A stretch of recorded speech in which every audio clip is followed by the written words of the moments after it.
Maligayang pagbabalik po sa Pinas Balita. Ngayon po ay patuloy tayong nakamonitor sa direksyon at lakas po ng Bagyong Basyang. Itinaas na po ito sa tropical storm category at meron na rin tayong mga lugar na apektado ng wind signal number 2. Aalamin natin lahat ng mga detalye pero bago ho tayo magpatuloy, baka naman ho pwede nyong i-like at i-share ang ating update. Malaking bagay ho yun para din malaman ng mga kababayan natin ang update sa lagay ng ating panahon. Sa huling pagkatala po, huli pong namataan ang Bagyong Basyang na may estimated pong layo na 295 kilometers east of Hinatuan, Surigao del Sur.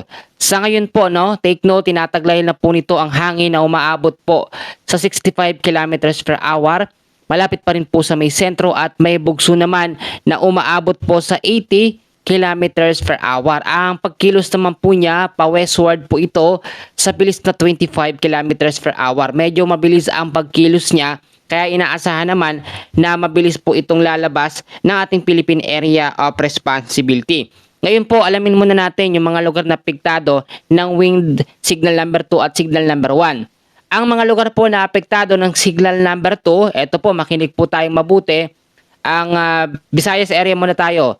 Sa may Siquijor, south eastern portion po ng Negros Oriental, signal number 2 po nakataas dyan. Southern portion po ng Cebu, kasama rin po ang southern portion po ng Bohol, signal number 2 po yung mga lugar na yan.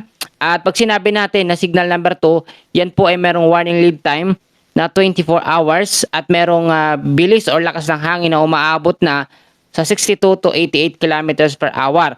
Sa area naman po ng Mindanao, ang mga lugar po na itinaas ang wind signal number 2, kasama po dyan ang Surigao del Norte, kasama po ang Siargao, Bukas Grande Island, Surigao del Sur, ang extreme northern portion po ng Davao Oriental, kasama po ang Agusan del Norte, Agusan del Sur, Misamis Oriental, kasama po ang northern portion po ng Bukidnon.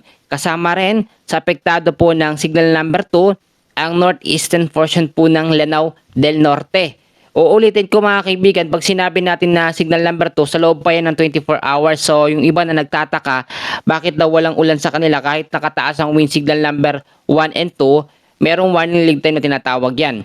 So dito naman tayo sa mga lugar po na apektado ng wind signal number 1. So makinig pong mabuti. Pag sinabi natin pag sinabi natin na signal number 1, ito ay merong warning lead time na 36 hours.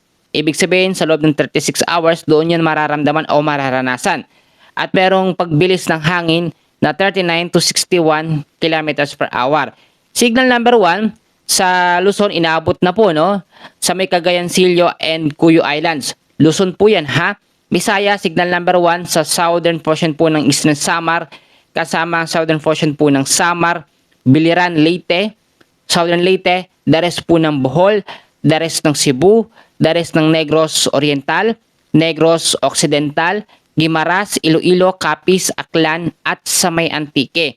Sa Mindanao naman, nakataas ang wind signal number 1, dyan po sa may Dinagat Islands, northern and central portion po ng Davao Oriental, kasama rin po ang Davao de Oro, Davao del Norte, northern portion po ng Davao del Sur, kasama rin po ang Dares ng Bukidnon, northern portion po ng Cotabato, kasama ang nalalaming bahagi ng Lanao del Norte, Dares po ng Misamis Occidental, eastern and central portion po ng Zamboanga del Norte, ang dami pong lugar, northern and central portion po ng Zamboanga del Sur, at yung ibang bahagi pa po ng northern portion po ng Zamboanga Sibugay. Kung makikita ho ninyo, ang signal number 1 natin ay meron po mga heavy rainfall warning. So lahat po ng mga lugar na yan ay atin pong aalamin. Ngayon, tignan natin mabuti yung pinakamapa at kung saan na ba ang direksyon o saan na ba papunta etong Bagyong Basyang. Kasi maraming nag-aalala baka daw ang susunod lugar na nila ang makaranas ng mga pag-uulan dahil sa Bagyong Basyang. Kung makikita nyo sa ating pinakamapa, sa ngayon hindi pa ito sobrang ramdam na ramdam, ha? Lalo na sa ilang bahagi po ng Luzon. Pero sa Mindanao area, eastern portion po ng Visayas, nararamdaman na po yan. Consistent pa rin po at nasa tropical storm category na ang Bagyong Basyang. So mamayang gabi ng alas 8, ito yung mga lugar na kanyang dadaanan, ha. Pwede natin isulat, pwede natin i-take note. Sa coastal water ito po siya ng Lingig, Surigao del Sur. Pagdating po ng bukas naman ng umaga, February 6, alas 8 ng umaga po, nasa coastal water naman po siya ng Maria Siquijor. At taglay pa rin ito ang lakas ng hangin na 65 kilometers per hour, tropical storm category pa rin po. Pagdating naman po bukas ng alas 8 ng gabi, nasa coastal water naman po ito ng Cauyan, Negros Occidental. Mga kaibigan, ipapaalala ko sa inyo sa ating pinakamapa, hindi siya makikita o hindi siya nakikitang lalakas sa pagiging typhoon o super typhoon category. Marami kasing naglalabasan ng mga update na sinasabi, baka daw maging super typhoon o maging sobrang malakas ang bagyong Basyang. Hindi po, no? Wala po ito sa kategorya para maging super typhoon. Bagamat ito ay tropical storm category, nasa level 2 na category, wind signal number 2, yung pinakamalakas niya. Maraming ulan naman ang maidudulot ito. Ngayon po, sa heavy rainfall warning natin, meron na tayong red warning signal, meron tayong orange warning, meron tayong yellow warning. So, isa-isahin natin yung mga lugar, ha? Ito po, dahil po sa bagyong Basyang, ngayong hapon po, no? Hanggang bukas po ng hapon, meron tayong 200 mm sa dami ng pag-uulan. Ito sapat na magpabaha sa mga bahayang lugar. Pag sinabi natin 200 mm sa dami ng ulan, ha? Surigao del Sur, Agusan del Norte, sa may Agusan del Sur, Misamis Oriental at Camiguin.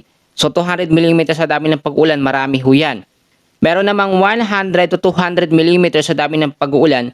Yan po sa may Siquijor, sa may Bohol, Southern Leyte, Dinagat Islands, Surigao del Norte, Misamis Occidental, Lanao del Norte, Bukidnon, Davao del Norte, Davao de Oro, at Davao Oriental. Bahagya na manghihina from 50 to 100 mm sa dami ng pag-uulan.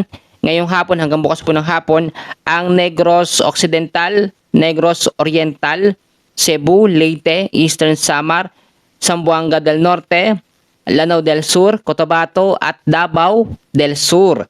O eto pa, meron pa po tayo, hindi pa po tayo tapos. Please tapusin ho natin yung video.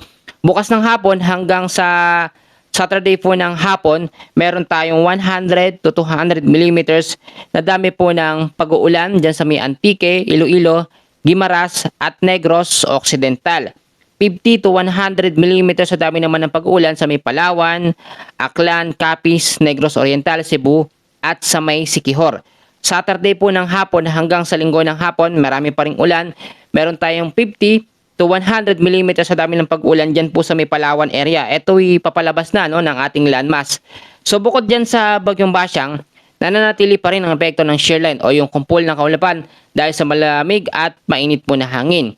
Dahil sa shear line, apektado po, no, ng 50 to 100 mm sa dami ng pag-ulan sa Sabado at sa Linggo, ang Quezon, Oriental Mindoro, Marinduque at Camarines Norte. Ay kung mapapansin ho ninyo, halos lahat ng mga lugar na aking binanggit ay apektado ng wind signal number 1 at signal number 2. Uulitin ko sa inyo at ipapaalala ko na hindi na ito lalakas sa pagiging severe tropical storm. Hindi na po ito lalakas bagos kitang-kita nyo naman sa ating tinatawag na area of probability, yung direction po niya. Ito ay nakikitang dito lang banda sa Eastern Mindanao, ilang bahagi po ng Visayas at kanlurang bahagi ng Palawan, yung mga area na talagang masasakop nito na direktang dadaanan. Pero yung trap or extension po ng hangin ng bagyong Basyang masyadong malawak. Nakikita nyo yung radius. Pag sinabi natin na radius, yan yung distansya o lawak po ng hangin na meron po sa isang bagyo. Masyadong malawak at medyo delikado din ito. So ngayon po, bago ko tapusin yung update, baka naman ho pwede nyong i-share yung update natin. Ako ho si Kuya Francis, ha. Marami ho tayong tinatrabaho ngayon. Meron tayo sa madaling araw, meron tayo sa umaga, meron tayo sa hapon ng mga update. So hihiling ako ng tulong sa inyo na i-share nyo ito para marami hong makapanood at para po maraming makaalam at maging handa, maging alerto sa banta po ng bagyong Basyang. So yan po muna, mamaya mag-update ulit tayo. Maraming salamat at God bless po sa inyong lahat.